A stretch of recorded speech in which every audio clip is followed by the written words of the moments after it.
moçada, muito boa noite, muito boa tarde, bom dia a todos. Começando aqui, cara, o primeiro podcast do Lucas Forte. Hashtag, né, produção? Tchau, obrigado. Né? Então, eu fico muito feliz de começar esse projeto. É um projeto que eu estava junto com o pessoal da produção aqui, já fazem uns 2 meses aí que a gente está correndo atrás desse projeto. E o primeiro podcast do Lucas Forte vai começar aqui. Eu digo sempre que a largada é muito importante. E vou falar para você, cara, com toda a humildade do mundo, a gente está largando bem, cara. Estamos largando fora da curva. Um cara que eu já seguia no Instagram, a gente ficou amigo no Instagram, né? E eu tenho a honra de apresentar esse grande empresário. Eu tenho uma frase, assim, um dos maiores empresários do sul do mundo e um homem, né? Um homem, cara, muito de família, muito de Deus também, tá? Eu tenho a honra de apresentar o Márcio Menegatti. Falei certo, Márcio? Falou. Márcio Menegatti, aqui no primeiro podcast do Lucas Forte. Márcio, cara, muito obrigado. Eu já agradeci umas 2 vezes, mas quero agradecer aqui ao vivo aqui com o pessoal. Muito obrigado, cara, pelo seu tempo. Eu sei que você tem negócio no Brasil todo e disponibilizar 2 horas para a gente bater um papo e mostrar para as pessoas como a gente alcançou o patamar que você se encontra, o meu patamar que a gente se encontra. Eu acho que é muito importante e a gente vai prosear. Mais uma vez, Márcio, seja muito bem-vindo. E, cara, mais uma vez, muito obrigado por ter aceito aí o convite do podcast Lucas Forte. Ô, Lucas, é uma honra, cara. Obrigado aí pelas palavras. Também estou honrado por esse convite. Obrigado. Quem que é o Márcio, cara? Me fala quem que é o Márcio. O Márcio é um proprietário da Província Marcas e Patente. É uma empresa de propriedade intelectual, constituída na capital paranaense, que começou lá do início, um grande sonhador, e hoje realiza parte do sonho e espera realizar mais aí no decorrer. Ô, Márcio, você é empresário hoje, né? A tua empresa se chama Província. Cara, mas você estava me contando que a Província começou em 2003 ou 2004? 2003. Constituída em 2003, dezembro de 2003. Você vem do interior de São Paulo. Isso. Sou nascido no interior de São Paulo. Cara, hoje as pessoas vêem teu Instagram, né, tudo. Mas, cara, sempre foi assim? Sempre foi assim, morando numa ótima casa, tendo uns bons carros, até avião. Pô, até avião. Mas, cara, sempre foi assim. Me conta, cara, como que foi o teu começo, cara? Da onde que você vem? Da onde que veio a tua família? Da onde que você veio no interior de São Paulo? Cara, eu quero te escutar, porque eu também estou curioso para saber. Então, Lucas, na verdade eu nasci no interior de São Paulo, Oeste Paulista, uma cidade, o nome Tupi Paulista. Tupi Paulista. Cidade de uns 10, 15 mil habitantes, contando com os mortos, senão não dá nem isso. Cara, 10, 15 mil habitantes. É, bem pequenininha. E, na verdade, numa cidade dessa, pequena, a gente vem de uma família humilde, a gente sempre trabalhou lá dos trabalhos assim mais comum, né? Desde engraxar um sapato, desde ser garçom, esse tipo de trabalho que vive um adolescente, uma criança no interior de São Paulo. E aí, com 12 anos, eu resolvi ir embora de casa. 12 anos? 12 anos. Mas teu pai, tua mãe, você é o único filho ou tem irmãos? Não, somos em 3, né? Tá. Na verdade, eu sou o filho temporão, né? Meu pai foi brincar com a minha mãe com quase 50 anos e fez eu. Caraca. Sou o rápido do tacho. Mas foi bem. E aí, na verdade, né, como meus pais tinham até uma idade, assim, e tal, e a gente não tinha muito domínio, assim, eu tinha muito disponibilidade de fazer quase tudo que eu queria, e graças a Deus sempre segui o caminho certo. E com 12 anos eu tinha, assim, colocava na cabeça que eu tinha que sair do interior para poder crescer. Entendeu? Porque Queria ir para a capital. Não exatamente capital. Na verdade, eu queria ir para uma cidade maior. E a primeira cidade foi para Bauru. Bauru é perto de São Paulo, capital? Uns 300 km. Uma cidade bem maior do que, sei lá, tipo 500 mil. Com 12 anos de idade? 12 anos. Você foi sozinho? Sozinho. Montei num busão e fui embora. Caraca. Na verdade, claro, nessa época eu trabalhava numa lanchonete lá, um cara chegou lá e eu sabia que ele tinha negócios lá voltado a padaria, sei lá o que era. E aí eu perguntei, você não me dá sempre fui um pouco meio para frente, aí eu perguntei para ele, você não me dá um emprego lá e tal? E acho que ele estava meio ao redor de umas meninas e para fazer graça ele foi lá e falou que me dava. Entendeu? E aí eu não quis perguntar a segunda vez. Na segunda, isso era no sábado, na segunda-feira eu montei no ônibus e fui parar lá, descobri onde ele era tal, e fui parar lá em Bauru. Entendeu? Aí começa a minha jornada, né? Na verdade, eu cheguei lá, ele falou que eu ia morar num lugar, aí eu fui para um pensionato, resumindo, eu ganhava R$300 e pagava R$300 por mês e ganhava 280 por mês. Tinha que me virar com uns 20 pila. 280? E aí foi indo, né? Foi talvez a maior faculdade minha aí, uma delas, né? O primeiro passo. Aí depois disso, lá nesse pensionato, eu conheci um cara do interior, a gente gostava muito de rodeio, sertanejo, bom demais, essas coisas do interior, né? Uhum. E aí eu conheci um cara também que saiu de lá, e saiu do interior, foi para a capital, estava enjoado da capital, voltou para Bauru, montou um negócio lá, não deu certo. Aí ele falou, Márcio, ele já era maior de idade, vamos acompanhar um rodeio e vender cachorro quente? Eu falei, bora lá. Cara, já começou a empreender com quantos anos? Eu acho que 12 para 13, sei lá. Caraca, mas eu também não tinha nada a perder, né? Entendeu. O máximo eu ia empatar. E aí, resumindo, nós saímos visitando. Aí nós fomos para Goiás, assim, todo final de semana ia num rodeio diferente. Era uma maravilha, para diversão. Para ganhar dinheiro não deu muito certo. Não era bom? Não, para ganhar dinheiro não. Não que não tenha quem faça isso e ganha, mas nossa, era muito amador e etc. E a gente acabou virando Comia mais... estoque também ou não? Também, tudo. Fome nós não passava, né? Dá-lhe salsicha. Mas aí daí começou e daí. Aí eu voltei para Tupi Paulista, onde é a cidade que eu sou natural. Paralisei meus estudos, né? E aí comecei... Bom, aí eu fiz um monte de coisinha lá, tentando um emprego ali, outro aqui, até que eu comecei a buscar algumas coisas no Paraguai, tipo informática. Naquela época existia muito fax e tal, e vendia aqui e comprava lá e entregava. Cara, isso também era com 15, 16 anos? Por aí, nessa baia. Cara, como que era a Cidade de Leste? Ó, vou falar pra você, eu gosto de ir lá, mas às vezes eu tenho medo, cara, de ir sozinho. Mas como que era nessa época você ir com 15 anos na Cidade de Leste comprar as coisas? Como que era? Então, pai, olha, só para você ter uma ideia, eu também não tinha capital, né? Aí, então, o que eu fazia?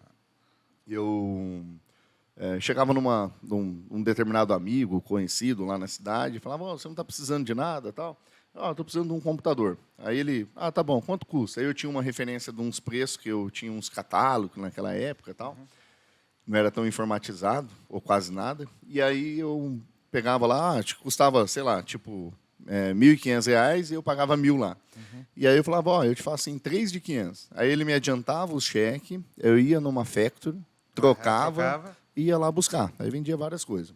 O problema é o seguinte, que eu sempre falava que sacoleiro, né? Diferente do que uma pessoa que busca mais coisas ao mesmo tempo, etc. Mas o sacoleiro é quase um psicopata subindo na escada rolante ao contrário, né, cara? Quando você acha que está crescendo, você cai de uma vez. Cai de uma vez. E aí, quando eu ia e dava tudo certo, era uma alegria. Só que quando eu ia e perdia tudo, era um sufoco. Aí eu tinha que vir, voltar para a cidade, vender para outro e falar para aquele, ainda está chegando e daí? Para o cara não ficar desesperado, porque ele já tinha me adiantado o cheque. Moral da história, aí você tinha que pegar o outro para entregar o outro, para usar um pouco. Fazer Deus um bolo, me dá até entendeu? angústia lembrar dessa época. Aí teve uma época que eu falei assim, nunca mais eu volto nesse Paraguai na minha vida, nem para passear. Aí depois o tempo faz a gente esquecer e volta lá e conhece os empresários lá e tal. Hoje tá surreal lá, tem uns empresários brasileiros lá, né? O Paraguai tem sido aí uma fronteira aí para muita gente aí, né? Assim, em questão de incentivo e etc. Assim, eu vejo bastante fábrica de alguma maneira indo para lá. Eu também via bastante gente. Isso, mas se morava em São Paulo e ia para o Paraguai, Interior de São Paulo, né? Eu pegava um ônibus lá, tipo uma excursão que eles saíam. E a entrada de Foz, não Guaíra. Foz, sempre Foz. Sempre Foz. E aí ia lá, comprava as coisas e voltava. E assim eu comecei minha vida, né? E aí eu estudei com a minha esposa. Em 98 eu casei. Você estudou com a tua esposa, você conheceu a tua esposa no colégio. No colégio? Eu também conheci minha esposa no colégio, cara. A gente tem a mesma história, viu, Marcos? Tá a gente começou a ganhar a mesma coisa, que você ganhava 300 e pouco, não ganhava? Por aí. Eu também, primeiro, tá batendo a história, tá legal, hein? Estamos tudo de branco. Estamos tudo de branco também, cara. Barba, bonito. Então, aí eu fui para lá, na idade aí eu voltei e tal, dando uma encurtada, eu voltei, eu já conheci minha esposa, e aí começamos ali um namorinho, e aí meu sogro era muito rígido naquela época. Tal, meu sogro também, cara. E aí nós resolvemos casar, para ser mais fácil, etc. Tal, e aí decidimos e casamos. Entendeu? Minha mulher com 16 e eu com 17 anos. Caraca, meu. Aí eles emanciparam, não existia gravidez, nada. Eles emanciparam a gente e tal, e casamos. Casamos. E aí fui morar lá na cidade e continuar trabalhando com as mesmas coisas. Aham. E aí, depois de um período, um amigo meu estava em São Paulo, viu um anúncio lá sobre emprego para vendedor, e ele foi lá e era uma oportunidade para ser representante numa empresa de marcas e patente. Isso ainda em São Paulo, nada no Paraná. Isso no interior. E aí, quando eu fui para fazer entrevista, foi para uma empresa que a matriz era na capital. Na capital. Aí eu fui lá e tal, e aí nisso eu já tinha minha primeira filha, né? Isso no ano de 2000. Minha filha era recém-nascida, a primeira filha minha, Pietra. E aí eu fui lá, preenchi meu currículo lá, tal, não sei o quê. E aí ele falou, Márcio, até gostaria de contratar você e tal, mas eu estou precisando de gente lá para o Piauí agora. E estou vendo que você tem uma criança recém-nascida, vamos deixar mais para frente e tal. E aí eu falei, olha, se eu não conseguir um emprego aqui, eu vou tentar minha vida lá no Japão, né? Porque naquela época também o pessoal ia para lá, dava um jeito. Enfim, eu falei, agora eu vou atravessar alguma fronteira aí para algum lugar. E aí eles falaram, não, então vamos repensar. E aí eles me deram uma oportunidade nessa empresa. E eu comecei a trabalhar nessa empresa, né? Devo parte do meu conhecimento lá onde eu trabalhei e tal, fiz boas amizades, etc. E durante aí 2 anos e algumas coisas, 2 anos e meio praticamente, assim, eu trabalhei lá como representante. Para vender. Para vender. Só minha vida sempre foi vender. E aí eu queria crescer mais, né? E às vezes a empresa meio que engessava a gente. E eu queria mais oportunidade e tal. E aí eu peguei e decidi seguir carreira solo. E eu saí de... Aí nessa empresa eu trabalhei em alguns lugares, fui para Uberlândia, fui para Minas, fui para o Amazonas, tudo trabalhando para eles. É onde eu ia, eu levava minha mulher e minha esposa. E ficava um tempo lá e ia conhecer. Lá tal, e ficava, às vezes, 6 meses num lugar, 3 em outro, 4 em outro, parecia cigano. Ô, Márcio, me tira uma dúvida, cara. A gente está falando aí 2003, 2004, ou 2000... que você vendia lá marcas e patente lá. Na empresa que eu entrei no ano de 2000. Ano 2000. Me tira uma dúvida. Você prospectava comércio que tinha marca. Como que era a aceitação para o cara patentear a marca nessa época? Na verdade, fazer o registro. Fazer né? o registro, cara. Na verdade, assim, eu acho que tudo vem evoluindo, né? E às vezes algumas notícias acabam ajudando as pessoas a ter mais consciência disso. Mas lá atrás, eu confesso que era quase um artigo de luxo.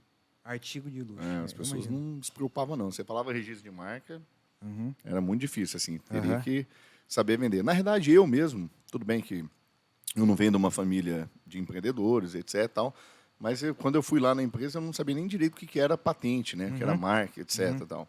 E aí fizemos um curso lá entre várias pessoas lá e aí, resumindo, eu me sentia o menos capacitado de todos, né? Até porque eu tinha que perguntar tudo, que eu não sabia nada, e as pessoas quase não perguntavam nada. E eu falei, não é possível, pai. Mas, moral da história, depois de alguns meses, eu me tornei o maior vendedor da empresa que ela já teve. E quase todos ali já não estavam mais na empresa. Você que vendia, não sei se pode falar, você lembra quanto você faturava para aquela empresa naquela época? 2002? Eu não lembro. Na verdade, assim... Você só vendia? Eu tinha conhecimento de valores, etc. Mas era a quantidade. Eu atendia, sei lá, 60, 80, 90 clientes por mês, entendeu? Cara, é muita gente. A gente está falando de 3 clientes por dia, 4 clientes por dia. É muita gente. E daí, beleza, você tornou o maior vendedor. Daí você pensou, bicho, vou abrir o meu negócio. Aí, na realidade, eu queria, tipo assim... ir mais à frente, porque às vezes eu tinha um bom relacionamento com alguns clientes, né? Tinha uns que era muito bem profissional, outros me procuravam quando tinha algum outro problema e eu não podia resolver. Tinha que ser mandado sempre para a matriz e sempre eu estava atendendo nas filiais. A empresa tinha alguns escritórios também. E aí eu ficava engessado. E às vezes até alguns achavam que eu não queria atender. Então, e por esse e outros motivos, vamos dizer assim, de força maior, eu resolvi ter carreira solo. Entendeu? Nessa última fase que eu estava trabalhando para essa empresa, eu estava morando em Jundiaí. E aí, quando eu decidi ter a carreira solo, eu não queria ficar no mesmo lugar. Até para também a empresa não achasse que eu estava, talvez, tirando algum cliente dele, etc. Tal, e eu achava não. Sempre achei assim, para o meu negócio se abençoar, eu tenho que começar certo. E para começar certo, eu acho que eu tinha que ir embora dali. Entendeu? E aí eu fiquei escolhendo. Virei o mapa lá e fiquei escolhendo alguma cidade que poderia. E aí eu estava entre Floripa e Curitiba. E a gente sempre escuta falar muito bem de Curitiba, né? Sempre uma cidade modelo, etc. E pela quantidade de habitantes, região metropolitana, e eu acabei vindo para cá. Em 2003 eu Mas nunca tinha vindo para Curitiba. nem passei. Primeira vez que eu cheguei foi na rodoviária. Caraca, você, a tua esposa e tua filha. Primeiro veio eu só para poder né, eu- procurar um local para alugar, para morar, onde ia ser o escritório, etc. Começar tudo do zero. Márcio, nessa época, como que estava o Márcio financeiramente? Tava de boa porque você era o maior vendedor da empresa. Como que tava? Dava para mudar de boa? Na verdade, assim, eu nunca tive uma reserva, para falar bem a verdade, né? Então, eu sempre estava... Na verdade, o Brasil nunca teve essa cultura de ter reserva. Eu consegui um carro popular, né? Eu tinha um Clio, na época, quitado. Pô, era bom. Foi o que eu consegui. E aí vim para cá. Aí cheguei aqui, é tão interessante que quando eu cheguei ali na rodoviária ali, eu parei ali, aí eu marquei com uma pessoa para ele me buscar, para a gente poder olhar alguns imóveis, para ele apresentar o pessoal da rodoviária, da imobiliária. E aí ele falou, vou me atrasar um pouco. E eu peguei e subi. Minha esposa estava comigo, lembrando bem. E aí eu subi ali na José de Alencar, que é próximo ali da rodoviária, e tinha um prédio ali, chama Mont Blanc, prédio, sei lá, de 60, 70 metros quadrados.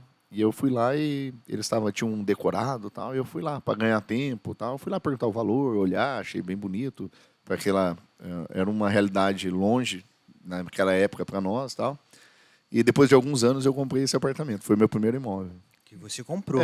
Aí eu voltei lá e consegui comprar esse mesmo imóvel. Entendeu? Caraca, bicho. Legal, né? Isso que a gente tá falando de que ano? Então, acho que foi isso daí foi no final de 2003, eu voltei tipo assim, 2005, se eu não me engano. Entendeu? Aí eu consegui comprar esse imóvel. Antes eu morava de aluguel. Aí você fundou a província. Aí 2003, era no finalzinho, a gente chegou, montamos ali em... Tua esposa trabalhava com você? Sempre trabalhou. Até na outra empresa ela sempre veio também. Ah, legal. E na realidade eu fui ali perto do portão, rapaz. Não lembro. Pra região do Portão. Região do portão ali. Aham. Aí alugamos uma casa, um sobrado, embaixo era o escritório, em cima era a nossa residência. E assim começamos a nossa empresa. Cara, você lembra qual foi o primeiro cliente que você fechou? Na província ou não? Porque nessa época, quem que ia prospectar era você. Era eu e minha esposa. O que eu fazia? Na verdade, veio para cá, depois que eu montei assim, veio eu, minha esposa e minha cunhada. Minha esposa ligava oferecendo o registro, eu saía para atender e minha cunhada protocolava. E assim iniciou a província. Entendeu? Você lembra o primeiro cliente? Pai, não lembro. Não lembro. De cabeça não lembro. Mas é alguém assim, né, que... até porque, pelo tamanho da nossa empresa, a gente não conseguiu um cliente assim... com potencial com destaque, etc. Então, foi clientes assim com médio porte para baixo, entendeu? O foco era comércio. Foi comércio. Cara, agora voltando lá 2000, a pessoa não tinha informação de patentear. Talvez um cara roubasse a marca dele, ele não tinha nem noção. Existia isso? Acho que era isso. Existe até hoje isso. Até hoje, porque não tinha Instagram, não tinha nada, então era TV. Então a pessoa, hoje eu acho que todo mundo quer patentear, até minha logo, né? Todo mundo quer patentear, porque, cara, é muito fácil você Ctrl-C, Ctrl-V. Né? Inclusive, eu já tive, que a província me ajudou da barbearia. Cara lá do Nordeste, lá com Ctrl-C, Ctrl-V, a província me deu total suporte. Mas assim... Agora, depois que você fundou a província e foi prospectar, que eu acho isso muito legal, foi para o campo. O primeiro cliente você não lembra, mas você lembra qual que, tipo assim, cara, um cliente que você prospectou e fechou? Eu falei, cara, fechei aquele cliente. O que acontece, Lucas? Aí tem uma história assim bem interessante que aconteceu. E quando a gente chegou em Curitiba, final de 2003, começo de 2004, rapaz, era um frio insuportável essa cidade. Pra gente que sempre viveu no interior, sempre quente. E a gente não estava conseguindo se adaptar, sabe? E aí as coisas... Aí lá era tão fácil de eu fazer as coisas, vender, né? E aqui a gente estava patinando. Parecia pneu careca na lama. E não ia. E aí minha esposa ficava no telefone ligando para os clientes. Nós trabalhamos com registro de marca, você não quer fazer o registro, tal. Aí quando o cliente falava, eu tenho interesse, aí ela agendava um horário e eu ia atender. E as coisas não estavam indo bem no começo, né? E eu falava, não é possível, rapaz. Lá, para outra empresa, eu vendia tanto e para mim não estou conseguindo vender. E aí, eu fui ela fez contato com uma empresa, que hoje eu sou amigo deles até hoje e tal. O nome é Capaz, é uma indústria de tapete aqui, são bem grandes, inclusive. São bem grandes. E eu fui lá atender eles. E aí eu atendi lá o proprietário, lá o seu Pérez.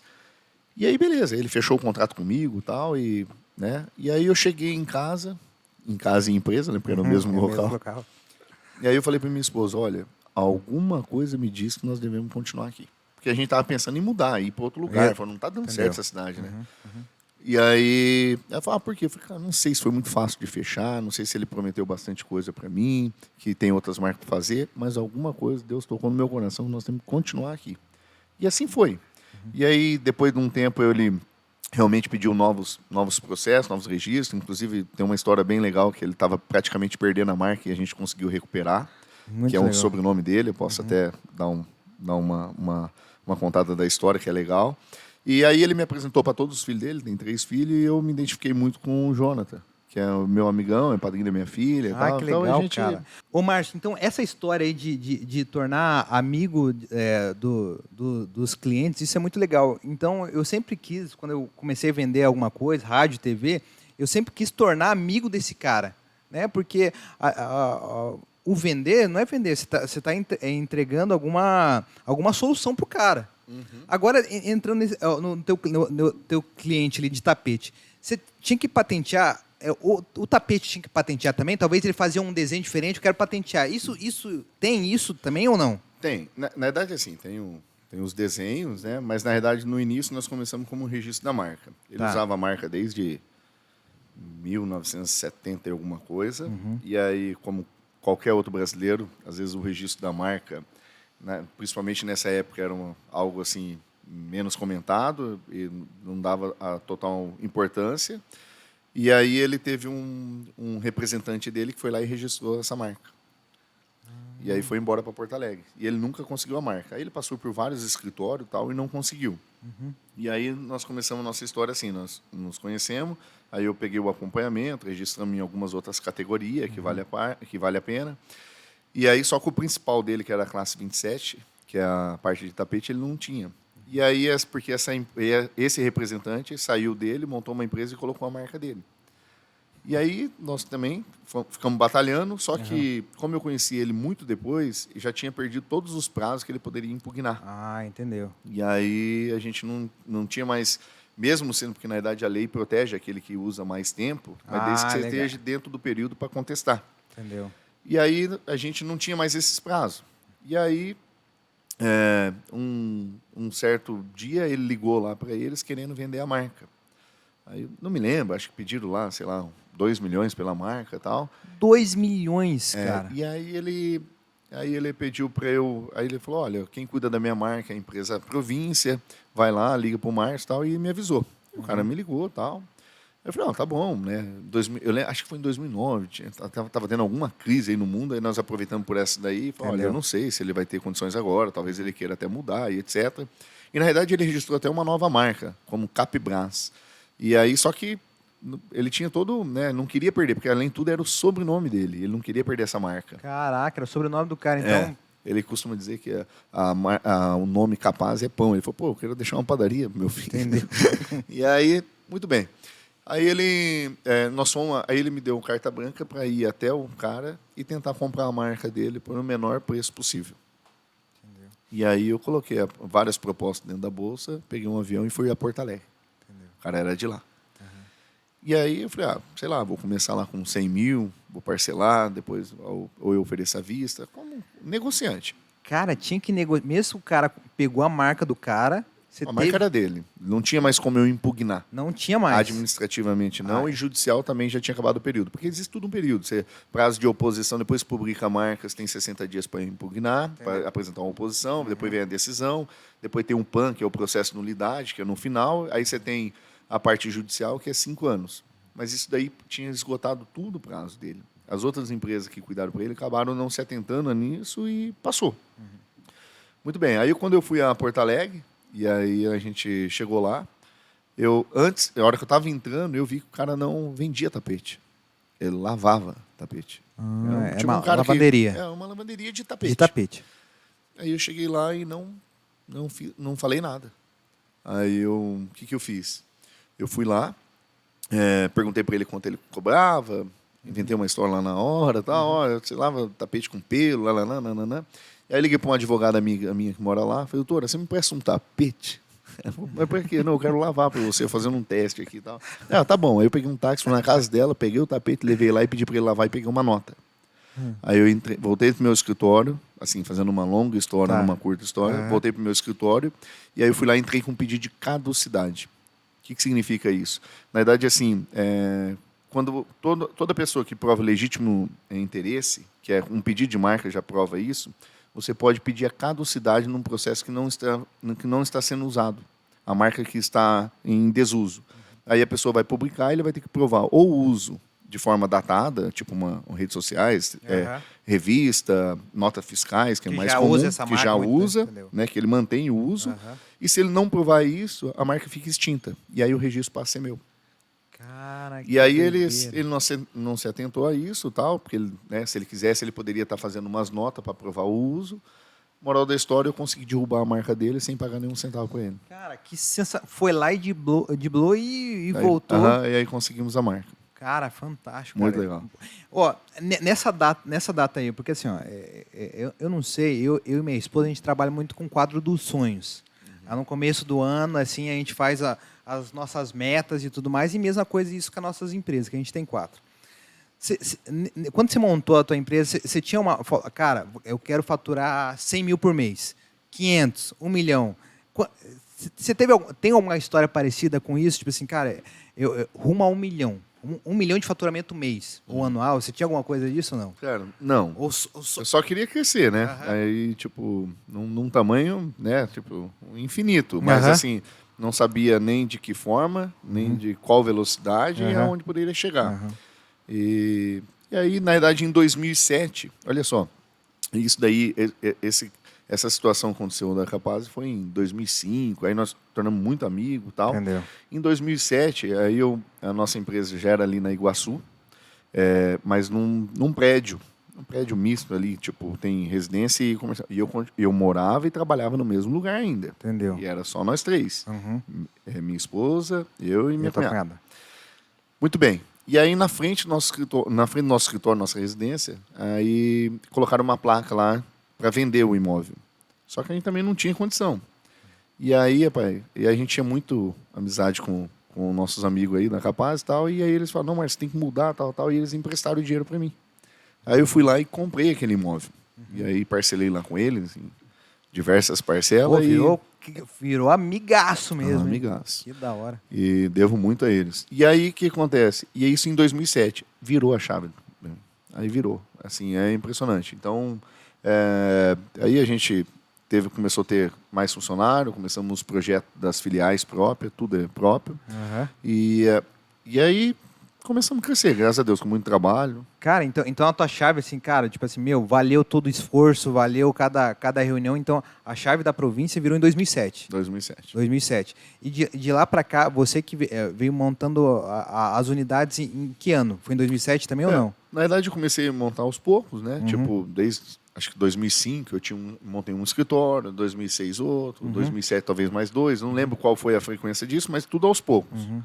E acabamos em 2019, né? A gente tinha 20 escritórios pelo Brasil. Até em 2019 tinha 20 escritórios. 20 escritórios. E aí aí eu viajei e a hora que eu voltei começou a pandemia. E a gente estava abrindo 3 escritórios. Alguma coisa no Nordeste, Centro-Oeste, não lembro exatamente qual. Aí a gente ficou sem entender o que ia acontecer, com medo de manter só o que está, né, aberto. Aí a gente acabou abrindo e fechamos. Né? Tipo, abrimos e fechamos, é melhor fazer assim do que, né, não sabemos para onde vai. Tudo é uma novidade para todo mundo. E moral da história, depois, passando o tempo aí, acabamos aprendendo a trabalhar nessa pandemia, né? E como qualquer outra crise, uns choram, outros vêm de lenço, e nós conseguimos dobrar a quantidade de escritório. Hoje nós estamos, se eu não me engano, com 40 escritórios pelo Brasil, né? E queremos ir, né? 50, 100, não sei como. Essa é a ideia, é rede. Ô Márcio, voltando ali, teve algum ano de deserto? Tipo, cara, tá punk. Tipo, teve algum ano... Porque assim, uma vez eu falei no podcast, fui convidado do Estevão, falou, cara, eu acho que é impossível um cara de hoje de sucesso não ter passado um momento de deserto. Eu já passei. O meu deserto foi 2018 para 2019. E eu acho que no deserto, a única coisa que eu vi era Deus, minha mãe e minha namorada na época. Porque amigo, cara, sumiu todos. Então esse foi o meu momento de deserto, mas aonde que eu aprendi muito. Mas eu queria saber de você, cara, porque eu tenho ditado também, você vê minhas pingas que eu tomo no Instagram, mas vê os tomos que eu levo. Mas, cara, eu quero saber, teve algum momento, tipo, esse ano foi punk, esse ano vou voltar para minha terra, teve algum momento nesse... Eu acho que empreender no Brasil não é fácil, né, cara? É muito complicado. Então a gente vive altos e baixos. Eu acho que talvez um ano inteiro não, talvez isso, mas até hoje a gente vive, né, às vezes assim, investe ali, tira ali, tal, tem que ter manobra. Eu costumo dizer que a gente parece um circo, uma apresentação de circo rodando prato. Então você vai aqui está caindo, você roda ali, vai ali, tal. E é assim que nós temos que fazer. É claro que no início tudo era mais difícil do que agora, né? Porque hoje a gente já construiu uma carteira, né? Tudo bem que já tem uma rotatividade e tal, mas assim, claro que também aumenta as responsabilidades, né? Mas no começo assim era complicado, você não tinha muito para onde correr, né? Os seus recursos era pouco, tinha pouco crédito, né? Porque por incrível que pareça, o banco te oferece dinheiro quando você tem dinheiro, né? Não quando você precisa. Não quando precisa, infelizmente. E aí, então eu tive vários, né? Assim, não um ano inteiro, um mês inteiro. Mas já chorei escondido muito. Muito tempo. Tem alguma história que você pode contar que, tipo, cara, foi você e tua esposa? Porque tem uma história minha que é só eu e minha esposa. Cara, eu entrei dentro do carro, cara, só ela sabe que eu passei. Tipo, cara, o que eu faço? Volto pro tradicional, continuo a empreender, porque era essa minha saída. E só Deus sabia. Mas teve algum momento, alguma fase assim, cara, esse ano, cara, eu voltei... Porque, assim... Eu sempre falo que o empreendedor tem que ter uma base. Na minha base, quando eu não era casado, era minha família, era minha mãe. Né? Sempre tem aonde você voltar para pegar impulso e voltar para o game. Hoje é minha esposa. Então, teve algum momento, tipo assim, cara, foi eu e minha esposa, pensei, ou voltava, ou não, eu fechava. Teve algum momento assim, Márcio? Não, assim, eu nunca desisti, né? Vendedor, né, cara? Quando eu falo aí com meus funcionários, colaboradores, eu falo que a persistência é a alma do negócio, né, cara? O cara achar que vai sair de casa e vai marcar gol na primeira, às vezes acontece, mas se não acontecer na primeira, ele tem que tentar na segunda. É a constância, tem que ter constância. Mas assim, poucas coisas me marcaram, porque até faço questão de esquecer algumas coisas, estão, né? Mas assim, uma vez, como minha mulher fazia a parte interna, oferecendo, e eu a parte externa, uma certa vez ela ligou para um cliente lá em Santa Catarina, longe, pista simples, etc. Tal, e aí a gente cobrava um valor para poder fazer um atendimento. Que era E aí eu fui lá tal, e aí o cara obviamente não sabia que ela era minha esposa, e aí falou, não, ela não falou nada, ou isso, aquilo, tal, e o cara era assim, não tinha um caráter bom, e aí falou um monte de mal, e mal ele sabia que era minha esposa. Só que não adiantava brigar, né? E aí as coisas já iam difíceis, então eu voltava triste, né? E sempre com fé. Isso daí me marcou, assim. Ô, Márcio, hoje, cara, vamos trazer para... Quantos funcionários hoje você tem diretos? Mais de 300. Cara, é muita gente. E como que você faz para administrar todo esse pessoal? Você tem... Cada loja tem um gerente, você pega o gerente e filtra? A gente delega assim, funções para vários, né? Então eu tenho um gerente geral aqui, tenho pessoas responsáveis por cada setor. Então a gente, a parte jurídica é um responsável, a parte de colidência é outra, a parte de protocolo é outra, a parte de despacho são outra, e assim em diante, né? E aí então os responsáveis pelas filiais, aí nas filiais eu tenho o responsável pela filial, a pessoa que faz o atendimento pessoalmente. Então a gente acaba delegando dessa forma. Eu costumo dizer que a minha empresa é mais abençoada do que bem administrada, viu? Porque a gente vem crescendo bastante, graças a Deus, e não é fácil, né? Porque trabalhar com ser humano é difícil, né? Cada um tem um perfil, cada um tem uma forma, mas estamos no rumo certo. Márcio, hoje você só tem a província ou tem outros negócios também? Então, na verdade, até pouco tempo, ainda a província é o teu carro-chefe. 98% aí sobre o meu sustento. Mas aí eu fiz vários cursos, né? Fui fazer o Tony Robbins fora e tal. E Fantástico. aprendi que às vezes a gente tem que, né? Às vezes Ter outras colocar... cestas. Isso, outra cesta. E aí eu venho, compro e vendo imóvel. Já construí alguns imóveis, né? Hoje eu sou sócio de uma fábrica de roupa. Eu tenho uma parte de uma mineradora. Legal, então aí eu fui investindo, comprando outras coisas para aumentar. Até porque você conhece muitas pessoas e você vê a história, e às vezes um cara te chama para ser sócio de um, daí você analisa. Você tem uma fábrica de roupa, é isso? Fica aqui ou Maringá. Maringá? All Hunter. Que legal. E o que é? Ela fabrica calça, camisas, mas boné. com marca própria? Marca própria, All Entendeu? Hunter. E distribui para o Brasil todo. Tá abrindo, tem um projeto de expansão de franquias. De franquias. Aí a gente entrou praticamente como um investidor. Cara, muito legal. Mas me conta, quanto eu vou jogar para frente aqui, tá? E é uma curiosidade minha também. Eu acho que é da galera que tá te vendo também. Cara, eu vou jogar bem para frente. Quando que você teve assim, bicho, eu vou ter que ter um avião porque eu viajo muito. Quando que foi, cara? Tipo assim, cara, eu preciso de um avião. Tô viajando muito, eu preciso de um avião. Como que foi essa...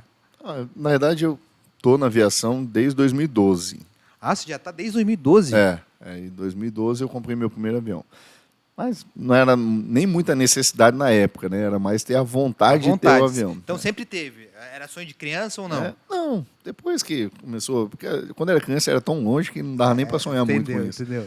Mas depois a gente viu que podia chegar lá e tal. E aí em 2012, por uma questão de oportunidade, comprei um avião. Era um avião pequeno e tal. E aí fiquei com ele. Né? Aí depois aos poucos fui trocando, né? E aí compra um, troca pro outro, tal. E aí tive vários, né? E atualmente hoje eu tenho 2. 2 aviões. Entendeu? E você viaja, esses aviões, você precisa visitar todas as unidades todo mês ou como que é? Esses aviões você pega para pegar o cliente final ou você vai? Não, eu uso para tudo, né? Depende da necessidade, né?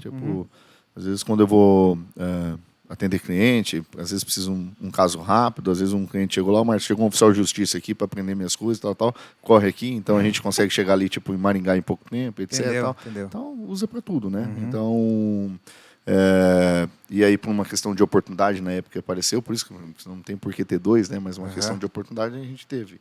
Mas a aviação é apaixonante. Cara, deve ser surreal. Igual eu sempre tive sonho, uma vez, quando criança, a minha mãe trabalha numa grande emissora aqui do Paraná, e daí um cara tinha uma ilha. E daí a gente foi com a lancha dele. Eu tinha, sei lá, 7, 8 anos. E daí, cara, desde lá eu falei, cara, um dia eu vou ter uma lancha, um jet ski. E daí, eu sempre fui muito sonhador, cara. Meu pai sempre falava assim, Lucas, sonhe coisas que tá na tua mão, que você consegue, é palpável. Mas eu nunca acreditei nisso, cara. Eu sempre fui um cara muito ousado, né? Então, e desde aí, final de semana retrasado, realizei meu primeiro sonho, de tirar a raiz, né? Então, você tem que começar, né? Tem que dar o primeiro passo. Então, eu tive sempre o sonho de ter uma lancha e um jet ski. Então, o primeiro passo é um jet ski. Você já tem, né, um jet ski e uma lancha, né? Qual que é o nome é tua lancha aquela lá ou não? Eu acompanho nas redes sociais, cara. Tô jogando aqui. Como que é o nome? Cocada. Por que cocada? É um apelido que me deram lá no interior, rapaz. Ô, Léo, porque ele falou meio, pô, nem querendo falar e tal, Léo. Não tem nada mais. A gente brinca, né? Pô, por que cocada? Sabe que o cara roubou muita cocada? Quando eu era pequenininho, a gente jogava num time de futebol lá e tal, e existia uma rivalidade entre as duas cidades, Tupi Paulista e Dracena, e eu marquei um gol lá e saí correndo, comemorando, aí os caras falaram, calma, cocada. Aí pegou. Aí então eu ia num clube jogar um ping-pong lá e tal, aí errava, jogava raquete, calma, cocada. Aí pegou. Resumindo, nunca mais saiu. Cara, uma curiosidade minha, tá? Cara, qual que é um custo para você ter um avião, cara? Você tem que ter o piloto, teu funcionário? Ou o piloto... É que depende do avião, como que funciona, né? Cara? O avião fica mais barato do que um carro, dependendo do carro. Mas é que depende o quanto... Eu costumo dizer o seguinte, quem entende de aviação, você tem que entender a sua operação, tá? Porque isso que às vezes a gente vê a gente entrando e saindo da aviação. Porque às vezes o cara vai lá, ele tem condições de comprar um belo no avião, só que depois fica inviável para voar. Aí ele fica com um avião ali no hangar, porque ele não pode usar ali, fica muito caro. Então você tem que ver a sua necessidade, se os seus tiros são grandes, são pequenos, são curtos. No caso, eu tenho um Turbo Hélice, né, que é um Meridia, é um avião caro para comprar, porém barato para manter. manter. Então, eu comprei ele de uma pessoa que mora lá em Valadares. E ele falava, Márcio, é tão barato para voar nele, que às vezes quando eu queria comer um coco bambu, eu mandava o avião buscar lá em Belo Horizonte para mim. Só buscar. Você tá de sacanagem. É. Inclusive, ó, um abraço pro Ranieri, o dono do Coco Bambu aqui, um amigão, ó, ele vai vir aqui, o Ranieri. Um abraço pro Coco Bambu. Como que é barato para voar? O que é barato para voar? Não, É gasolina? Não, os dois meus são querosene, mas assim, ó, é que assim, depende do que você faz, né? Eu costumo dizer, quanto mais você voa, mais barato fica. Mais barato fica. Né? Porque se você voar 1 hora, você vai pegar o salário do piloto, isso, aquilo, Entendeu? comprar 1 hora, vai ficar muito caro. Mas, na verdade, a aviação, você tem que entender e saber o que você, né, qual vai ser a utilidade para isso, para a conta fechar, né? Porque senão não fecha a conta. Então, o que eu fiz? Eu comprei esse primeiro avião aí agora, o maior, o Turbo Hélice, e vendi uma cota de 50%. Ah, entendi. E aí eu fui lá depois, por uma outra oportunidade, eu comprei um jato e também vendi uma cota de 50%. Então, resumindo, eu tenho 2 semanas de um e 2 semanas de outra. Entendeu? Então eu não tenho essa questão de frescura de compartilhar. Eu acho que nós estamos na era de compartilhar, né? Era de compartilhar, é verdade. Só não a esposa, o resto tudo. O resto tudo, verdade. Não, a esposa não dá, né?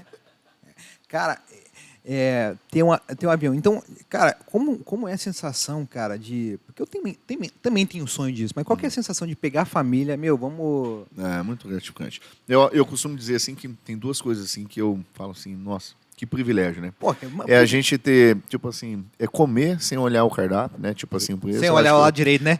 Isso cara, é você- fantástico, é verdade. Eu sou direto assim, eu sou agradecido assim por Deus, porque eu acho que é um privilégio, né? É A um gente privilégio, acaba verdade. esquecendo às vezes de agradecer e às vezes eu todo dia faço minha oração, mas e também voar, né? Às vezes eu cansei de estar numa rota e aí falar, puxa, eu preciso ir para outro lugar porque chegou uma mensagem aqui. E aí eu mudar o plano em voo e eu estar indo para um lugar e ir para o outro. Isso é um Cara, privilégio, né? Isso é um privilégio total. Que legal. Então, eu tenho consciência disso. Cara, Márcio, muito legal saber disso. Tá, agora vamos do ar para o mar, cara, para o mar.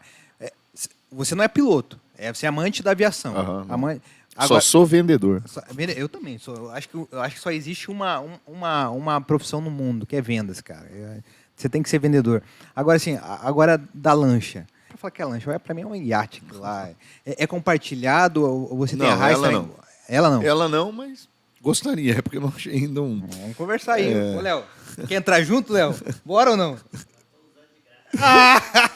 Meu sogro sempre falou que é bom ser amigo do dono que tem lancha. Agora, nesse caso, eu vou ser o amigo que tem lancha, cara, porque é um sonho desde criança e eu sei que eu vou conquistar isso. Tá? Quantos pés que é o teu iate? 68. Cara, é muita coisa.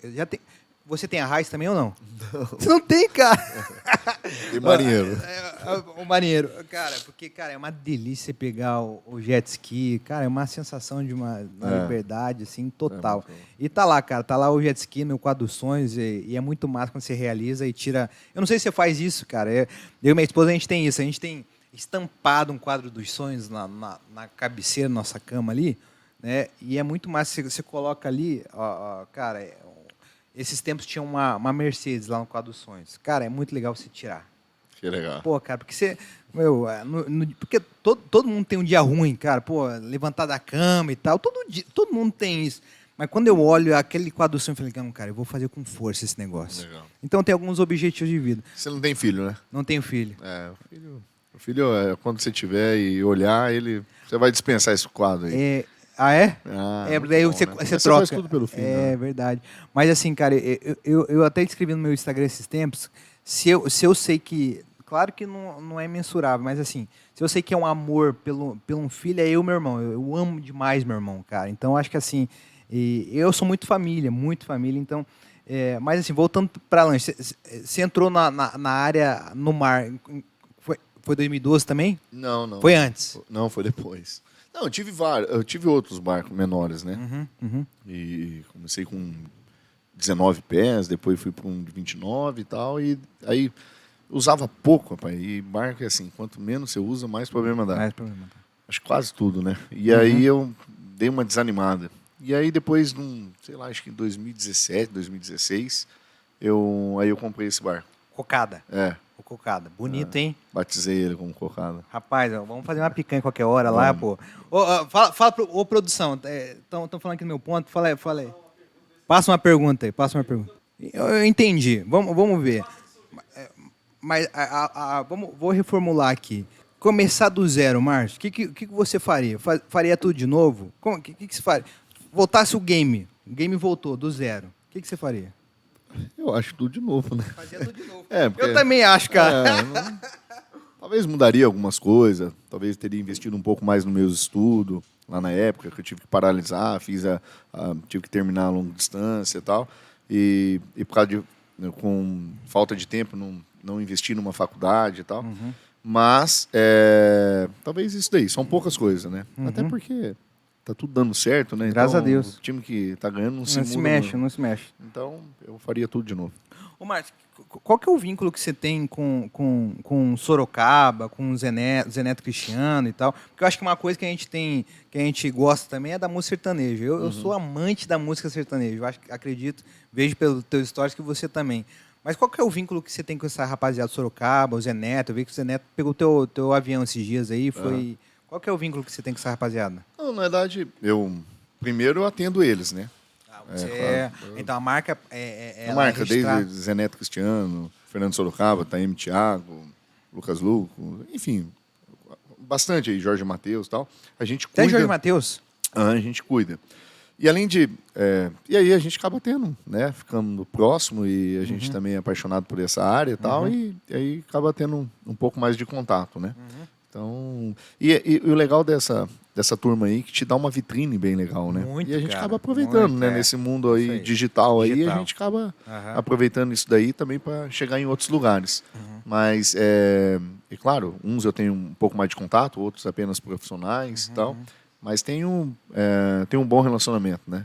E o legal da nossa empresa, da província, é que como hoje nós temos mais de 35 mil clientes ativos. Cara, é muita gente, hein? É muita gente. E a gente consegue, dentro do nosso escritório, às vezes a gente não percebia isso.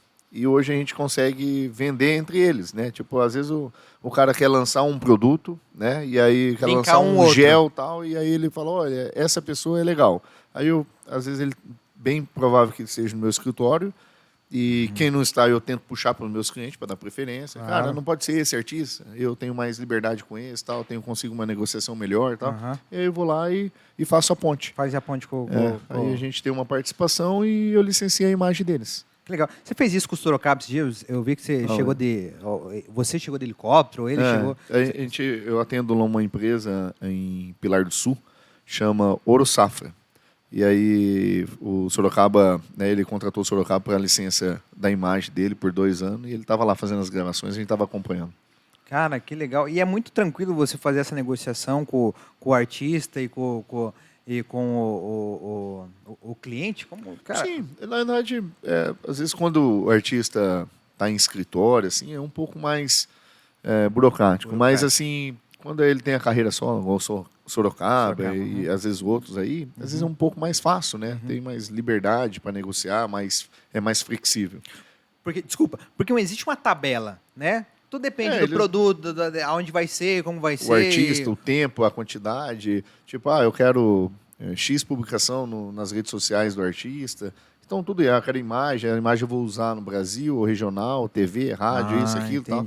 Então, é um combo, né? E aí, dependendo, aí nós mostramos, aí nós colocamos uma proposta e aí começa uma negociação. Ele mexe, sempre dá certo. Cara, muito legal. Eu vi que o Sorocaba estava fazendo um churrasco lá na tua casa esses dias aí. Eu quase bati na tua porta lá. Ô, Márcio, me deixa entrar aí, vamos assar essa picanha. Ô, Márcio, deixa eu te perguntar. O registro do artista é a mesma coisa que você patentear, registrar uma logo de uma empresa, de um comércio? Como que é? Isso, exatamente. Na verdade, assim, no NPI existe 45 categorias. Né? Então, você tem a classe 1 até a classe 45. Da 1 a 34 é produto e da 35 a 45 são serviços. Então, por isso, classe 1 é produtos químicos, 2 tinta, 3 cosméticos e assim em diante. que eu pego? Quando eu pego um artista, eu falo, ele vai vender DVD, ele vai vender isso, ele vai... Aí tem a parte de apresentação de show, aí eu vou classificando ele e faço a proteção. Como fosse também uma marca de um pet shop. O cara vende ração, vende roupa, vende casinha. Aí eu vou colocando quais são as classes e protejo, para brindar bem, né? Porque aí ele não pode usar em nenhuma classe a marca. Terceiro não pode usar a marca dele em nenhuma classe porque ele está protegido. Por isso que a gente vê, por exemplo, assim, a marca Veja, tanto em produto de limpeza como revista. São marcas iguais, porém cada um no seu segmento. Entendeu? Marcas não conhecidas mundialmente, né, de alto renome, ela pode ter a proteção cada uma na sua categoria. Então, quanto mais categoria você brinda, você fica mais protegido para poder, né, às vezes, vender a marca naquilo lá, vender o produto para aquilo lá e assim diante. Omar, e as músicas também? Você Fazemos direitos autorais. Como que funciona isso, cara? Porque assim, eu tenho uma música. Márcio, consegue, cara, eu acredito muito nessa música, consegue registrar ela para ninguém pegar? Você pode... Como que funciona isso, cara? É bem simples.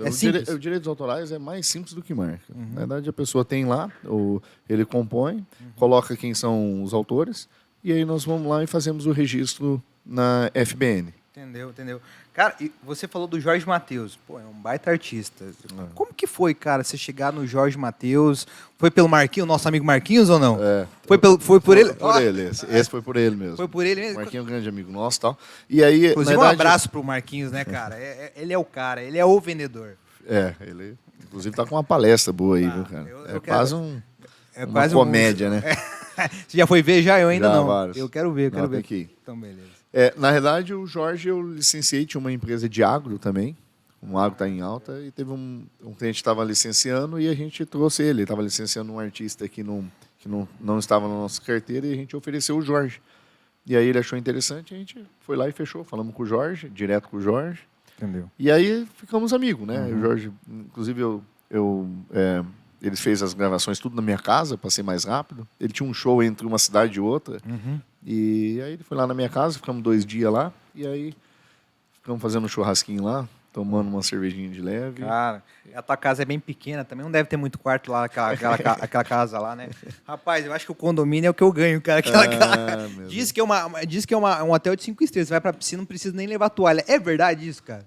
Então, que na verdade, essa casa que eu fiz é no interior de São Paulo, né? Tá. Aqui eu moro... Aqui você mora. É verdade? Você vai pra piscina, não precisa levar toalha? Tem tudo lá. Ô, Léo, é top assim, quase cara. Quase um resort. Viu? Então é um hotel de 5 estrelas. Tem até cantina lá, tem o Jerônimo Madeiro lá também, servindo lá também ou não? Não, mas dá pra ir lá na casa do Durso pedir pra ele. Na casa do homem lá. Aproveitando, Márcio, eu quero falar de um patrocinador aqui, que é, claro, uma das minhas empresas, que é a Barbearia São José. A Barbearia São José, eu tô com R$150 aqui, ó, para você fazer barba e cabelo aqui na Barbearia São José. Então, esse é um presente meu para você aqui. É um patrocinador do podcast do Lucas Forte aqui. Eu quero que você vá lá. Cara, se você quiser lá, você pode gastar até mais, tá? Cabelo aí, nós vamos gastar pouco, mas barba... A barba tem bastante. Lá tem podologia, tem uma mesa de sinuca, então... E legal que foi registrado pela província, né, Lucas? A melhor do sul do mundo. Cara, é muito... Eu nem te conheci, isso é muito legal, cara, muito legal. Depois que eu já segui a província, eles deram, cara, um suporte muito legal, porque assim, eu tive um incômodo lá pra cima, lá que o cara realmente pegou, fez Ctrl+C, Ctrl+V, cara. E eles passaram tudo que eu tinha que fazer. Cara, foi só uma mensagem que eu mandei pro cara, o cara tirou na hora. Não precisou algo a mais, que eu não queria, entendeu? Entrar numa ação e tudo mais. Falou, cara, manda uma mensagem para esse cara assim, se não precisar, a gente entra com o suporte. Cara, foi tudo, e esse Rzinho era o meu sonho, cara, colocar o R ali, através da província, realizou esse sonho. Então, Barbearia São José, a melhor barbearia do sul do mundo. Cara, uma das últimas perguntas, cara, a Ferrari, bicho... Eu gosto disso, eu gosto disso porque é onde todo mundo quer alcançar. Como chegou, bicho? Eu quero ter uma Ferrari. Inclusive, você deu uma volta com ela esse final de semana, né? Na verdade, é um sonho de quase de todo menino, né? Então, eu também. Esse eu já sonhava desde lá atrás, né? E, na verdade, a gente foi namorando, trabalhando e em 2019 eu comprei a primeira. E aí... E tem até hoje, né? Eu adoro. Eu acho que na Na verdade, cada um descarrega alguma coisa em algum lugar, né? Às vezes aham. num jogo, às vezes nisso, na academia, não sei o que, tal. Eu adoro, né? Até esse dia eu tava dando uma volta com ela, eu brinquei. Falei, olha, se eu pudesse, nunca eu venderia. Porque a gente se sente realizado. prazer. Esses dias eu vi o Jorge, né? Dando uma entrevista. Dando uma entrevista da- ele falou aham. sobre a Ferrari. E, inclusive, quando ele veio fazer o show aqui lá no Neto, lá, nós fomos em casa comer Você um falou pra churrasco. ele? Comentou? E aí ele comentou antes dessa entrevista. Ah, Ele tinha tá. comentado comigo. Depois, acho que foi lá no Piunte lá que ele O fez. Yunti, ele falou da Ferrari e do ônibus lá. Que... Aham. E eu tenho realmente também essa sensação. A sensação, assim, né, claro, quando você passa com um carro, né, num ponto de ônibus, você vê a pessoa, às vezes, até mais velha ou a mesma idade lá, você fala, meu Deus, eu sou muito abençoado. Então, eu sempre tive, assim, muita clareza que tudo vem de Deus. Tudo né? vem, Não tem outro lugar. Claro, você tem que fazer a sua parte, né? Quem dorme, sonha, e quem trabalha, realiza. Quem trabalha, né? realiza, é verdade. Então, mas eu sei que... Cara, mas a gente trabalha pra isso, cara. Caixão não tem gaveta, né? Mas a gente trabalha para realizar nossos sonhos, nossas vontades e com certeza, cara, através dos teus sonhos, você está realizando o sonho de muita gente. Quantas pessoas você emprega, cara? Quem que emprega 300 pessoas? Hoje foi uma coisa engraçada, pai, porque em 2020, bem rapidinho aqui, eu tive Covid, né? Quase morri, meu Deus do céu. E Chegou aí, aí para UTI? Fiquei 15 dias. Eu fui transferido para São Paulo, fiquei lá no Ciro, lá 15 dias. E fiquei muito ruim, quase 80% comprometido o pulmão. No primeiro ano, 2020, isso. 2020. Começou a pandemia em 19, em 2020, setembro, eu peguei. E aí, cara, eu tinha, na época, 108 quilos. E aí É uma coisa que eu quero comentar também contigo. E aí eu peguei e fui... Aí eu cheguei Aí depois do Covid e tal, a gente, né, come pouco, etc. Eu saí do hospital com 98 quilos. Aí eu falei, cara, nunca mais vou subir para 3 dígitos. 3 né? dígitos. E aí, o médico me atendeu lá e falou assim, Márcio, toma cuidado, porque né, corticóide engorda muito, dá muita fome, etc. Tal, e é o principal remédio ao combate do Covid. E eu, depois de 2, 3 semanas, eu já fui para 109 quilos. 2 semanas já 2, 3 semanas. já assim. foi pro 3 dígitos de novo. Mais um pouco. E aí, resumindo, em fevereiro eu fui para o Nordeste com a minha família, a passeio. E aí a minha filha mais nova, a Júlia, que inclusive faz aniversário amanhã, Dia das Mulheres. Dia 8. Dia 8. Minha irmã faz dia 10 de março. E aí ela pediu, pai, vamos jogar um vôlei de areia. Cara, eu não conseguia sair do chão, cara. Eu fazia qualquer coisa que eu fazia, eu falei, meu Deus, cara, tem que mudar, cara. E a gente gosta muito de comer, né? Comer é muito bom, né? Comer é muito demais. Eu não sei, mas eu sou viciado em doce, cara. Doce, eu não sei. Doce e picanha, cara. Não trouxeram doce pra você ainda. Hã? Não trouxeram doce ainda. Não pra você, né? trouxeram doce pra mim. Ô, Rebeca, pega doce aí pra gente aí. Mas assim, eu desconto no doce e na picanha. Picanha, eu amo fazer minha picanha. Mas voltando. E aí eu peguei e falei, não, cara. E aí eu tava lá no resort, falei, não, vou começar um regime por conta própria e tal, e vou ficar bem dedicado.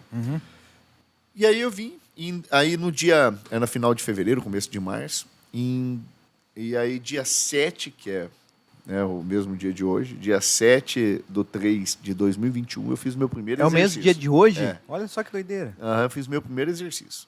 E aí eu fiz lá tal, e até tinha uma gravação lá que eu tinha gravado lá. E aí, beleza. E eu tinha 109 quilos. Aí hoje eu voltei no mesmo lugar para fazer uma corrida depois de um ano. Eu vi no teu stories hoje, com cara. 79 quilos. Perdi 30 Quem que quilos tava na ao teu lado? É o Léo também? Ô, Léo, você entrou na dança junto? Caraca, meu, que doideira. De 109 foi pra... Você tá com quanto? 79. 79.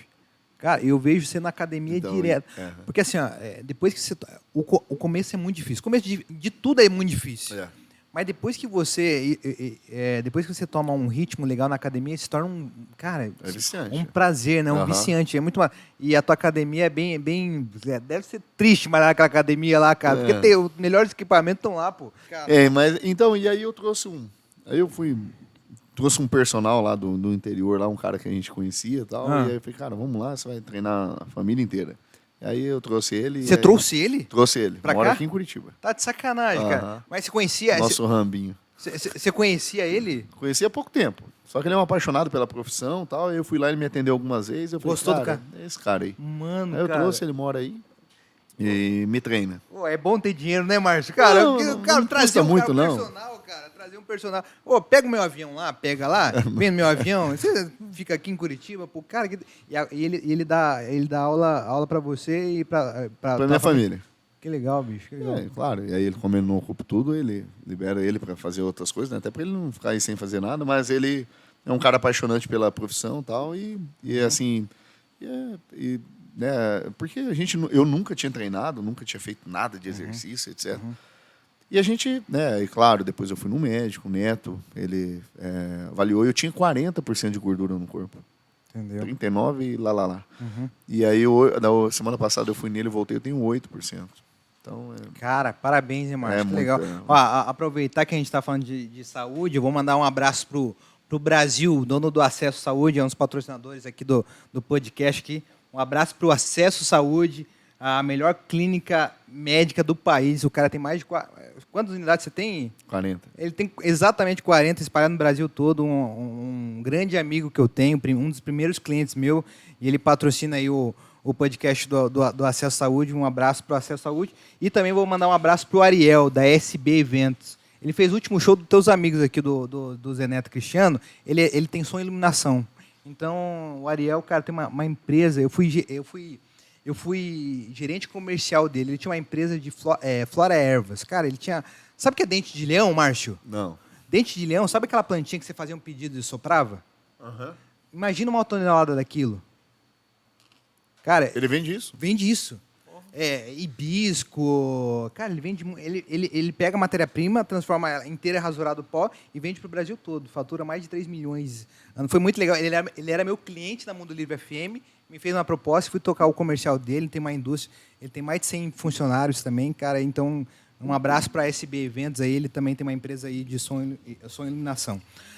Márcio, cara, aqui, muito legal conhecer a tua história, cara, conhecer um pouco eu adoro sentar e saber das histórias dos outros, cara, e eu estava muito curioso de saber a tua história, como que começou a província, mas eu tenho a última pergunta, como que foi, você tem uns é Jeep que falam? Umas Mercedes todo plotada?